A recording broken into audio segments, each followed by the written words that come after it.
दोस्तों, आज हम गुड बिहेवियर और पीस मेंटेन करने के लिए जो एग्जीक्यूटिव मजिस्ट्रेट्स जो सीआरपीसी के अंतर्गत उनको जो पावर्स मिली हुई है उनके बारे में डिस्कस करेंगे। जैसा कि आप सब लोग जानते हैं, अभी जैसे इलेक्शन आ रहा है, कहीं कहीं पर ख़त्म भी हो चुका है, 2 चरण हो गए हैं, तीसरा चरण आने वाला है। तो उसमें आप देखते होंगे कि बहुत लोगों को पाबंद किया जाता है और प्रचलित भाषा में इसको कहते हैं कि काफ़ी लोगों के विरुद्ध 107, 116 की कार्रवाई की जा रही है। तो ये जो कार्रवाइयाँ होती हैं 107 से लेके 116 तक की, ये कार्रवाई गुड बिहेवियर और पीस के लिए होती हैं। और जिन लोगों से आशंका होती है कि वो शांति भंग कर सकते हैं, यानी पीस को ब्रीच कर सकते हैं, उनके खिलाफ ये कार्रवाइयाँ की जाती हैं। यहाँ मैं सबसे पहले शुरुआत में ही आपको ये बता दूं कि अगर किसी व्यक्ति का घर एक एग्जीक्यूटिव मजिस्ट्रेट की जुरिस्डिक्शन से बाहर भी है और एग्जीक्यूटिव मजिस्ट्रेट को ये लगता है कि ये व्यक्ति उसके जुरिस्डिक्शन से बाहर से रहते हुए भी अंदर आकर के शांति भंग कर सकता है, तो वो उससे भी बॉन्ड भरवा सकता है, श्योरिटी उससे भी ले सकता है। इसी तरह से गुड बिहेवियर के लिए भी बॉन्ड उससे वो ले सकता है। तो यहाँ पर शांति बनाए रखने के लिए जो मेन कार्रवाई है वो धारा 106 से ही शुरू हो जाती है। तो सेक्शन 106 में जो पावर है वो जुडिशियल मजिस्ट्रेट्स को मिली हुई है, यानी एसीजेएम, मेट्रोपॉलिटन मजिस्ट्रेट या सेशंस जज, इन लोगों के लिए है। ये लोग अगर किसी व्यक्ति का कन्विक्शन करते हैं, यानी उसको सजा करते हैं, तो सजा के बाद में अगर उसको छोड़ा जाता है तो वो एक बॉन्ड भरवा लेते हैं गुड बिहेवियर और पीस के लिए, कि वो पीस बनाए रखेगा। उसमें वो कुछ शर्तें भी डाल सकते हैं, जैसे कि वो थाने पे हाजिरी देगा या जो उनको समझ में आए वो लोग काम भी वो कर सकते हैं। लेकिन ये सेक्शन 106 सिर्फ जुडिशियल मजिस्ट्रेट्स के लिए है और इसमें जो ड्यूरेशन है वो 3 साल की ड्यूरेशन होती है। अब हम आते हैं एग्जीक्यूटिव मजिस्ट्रेट्स के बारे में। तो एग्जीक्यूटिव मजिस्ट्रेट का काम सेक्शन 106 सीआरपीसी से चलता है। 107 से 106 जुडिशियल मजिस्ट्रेट की हो गई और 107 से लेकर के 117 तक ये जो है वो एग्जीक्यूटिव मजिस्ट्रेट के काम है। तो एग्जीक्यूटिव मजिस्ट्रेट, जैसा आप जानते हैं, एसडीएम, एडीएम और डीएम यानी डिस्ट्रिक्ट मजिस्ट्रेट तक, इन लोगों की कोर्ट्स में ये सब काम होते हैं। एसडीएम के साथ साथ एडिशनल एसडीएम या एसीएम के यहाँ भी ये काम होते हैं। जहाँ पर किसी शहर में ये है तो वो एसीएम को जो थाना आवंटित होता है उस थाने के अंतर्गत वो 107-16 की कार्रवाई करते हैं। तो 107 में देखेंगे ये शांति भंग की आशंका को लेकर है।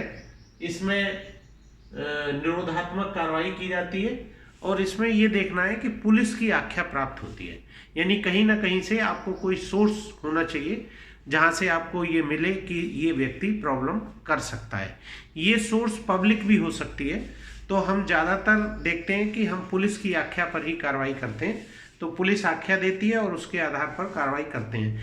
आपने ये भी देखा होगा कि कभी कभी पुलिस वाले क्या करते हैं कि वो पूरी एक वोटर लिस्ट उठाएंगे और वोटर लिस्ट के आधार पर पूरी वोटर लिस्ट से ही कुछ लोगों को छांट लेंगे। उसमें देखेंगे भी नहीं कि व्यक्ति नाबालिग है या बहुत 80 साल का भी है, बूढ़ा हो गया है, और वो एक तरफ से उनको पाबंद कर देते हैं। तो ये जो एग्जीक्यूटिव मजिस्ट्रेट्स हैं उनको देखना चाहिए कि रिपोर्ट पर तभी संज्ञान लें जब आपको लगे कि ये संज्ञान लेने लायक है।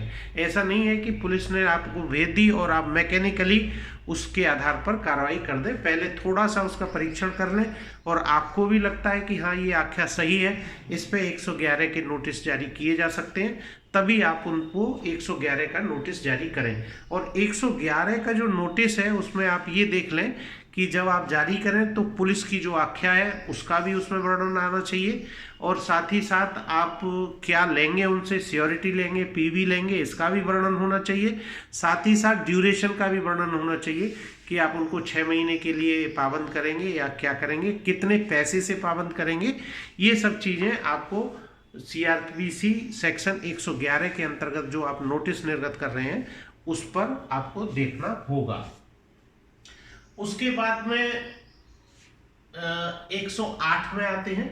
तो 108 पे आप देखें कि अगर किसी व्यक्ति से आपको राजद्रोह, विद्रोहात्मक बातें वो मौखिक या लिखित रूप से कर रहा है, तो उसके लिए आप गुड बिहेवियर के लिए उससे बॉन्ड भरवा सकते हैं। ये सेक्शन 108 है। इसमें आप ऐसे समझ सकते हैं कि सीआरपीसी की धारा जो 124 के अंतर्गत जो अपराध है, या धारा 153 के अंतर्गत आईपीसी के अंतर्गत जो अपराध है वो इसमें आते हैं। इसी तरह से फिर सीआरपीसी की धारा 109 है। इसमें अगर कोई व्यक्ति अपनी पहचान छुपा कर रह रहा है और पुलिस की रिपोर्ट आती है कि ये व्यक्ति अपनी पहचान छुपा करके रह रहा है और ये जो है कुछ ना कुछ प्रॉब्लम कर सकता है, यानी उसने अपनी प्रेजेंस कंसील कर रखी है, तो गुड बिहेवियर के लिए भी आप उससे बॉन्ड ले सकते हैं। बॉन्ड में पर्सनल बॉन्ड भी हो सकता है और विद श्योरिटी भी आप जमानत उसकी लेंगे। उसके बाद में धारा 110 है। इसमें पेशेवर अपराधी है कोई, अगर हैबिचुअल ऑफेंडर है, तो जो चोरी, लूट, डकैती या शरीर संबंधी अपराध उसने किए हैं, तो उसको 1 साल के लिए गुड बिहेवियर के लिए पाबंद किया जा सकता है। ये धारा 110 है। इसमें आपको एक चीज ये देखनी है कि अगर मान लीजिए इस टाइप की रिपोर्ट आप संबंधित थाने से आती है, तो आप उसका प्रॉपर एविडेंस जरूर ले लीजिए। उसमें पहले अगर कुछ मान लीजिए दिक्कत हुई है, कोई एफआईआर उस व्यक्ति के खिलाफ पहले की है, तो उनको भी उनसे पुलिस की आख्या के साथ उनको ले लीजिए। उसके बाद में 110B भी है सीआरपीसी की धारा।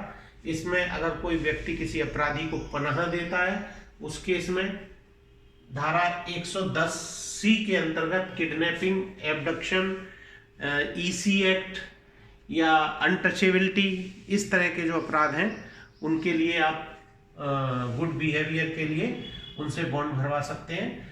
जैसे मैंने पहले ही बताया, सीआरपीसी धारा 111 ये प्रक्रिया है, किस तरह से आपको न्यायालय में अपने में कार्रवाई करनी है। तो इसमें कोई मैं पहले बता चुका हूँ कि नोटिस, कंटेंट, राशि, अवधि, ये सारी चीज़ें उसमें लिखी होनी चाहिए।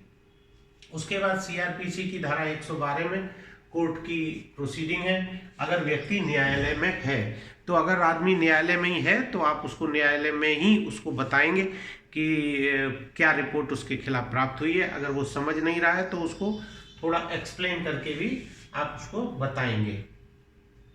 अगर व्यक्ति न्यायालय में नहीं है तब फिर आप उसको सम्मन करेंगे सीआरपीसी सेक्शन 113 में।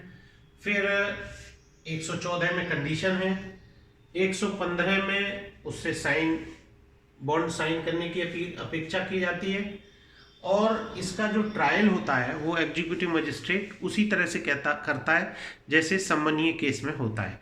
यानी ट्रायल का मतलब है कि आप बाकायदे जिस व्यक्ति के खिलाफ रिपोर्ट आई है उसको सुनेंगे, उसको मौका देंगे, और साथ ही साथ उसको अपनी बचाव का भी मौका देंगे।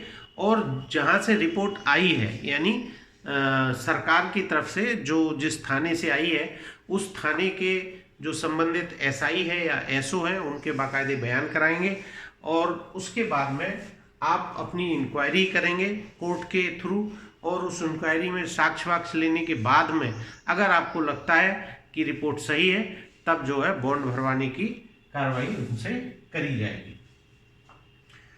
यानी 116 में इंक्वायरी है जो मैंने बता ही दिया, और 116(3) में ये इंक्वायरी एग्जीक्यूटिव मजिस्ट्रेट समझता है कि शांति भंग हो सकती है, तब जो है वो उससे 3 उसके पास ऑप्शन है, कस्टडी, पर्सनल बॉन्ड, जमानत या बेल बॉन्ड। तो इन तीनों में से जो उनको ग्रेविटी के आधार पर, आख्या के आधार पर, और व्यक्ति की एक आम शोहरत भी उसकी देखी जाएगी जिनके खिलाफ ये आया है, तो उसके आधार पर ही आप उसमें निर्णय लेंगे कि आप उसमें कस्टडी, पर्सनल बॉन्ड और जमानत या बेल बॉन्ड में से क्या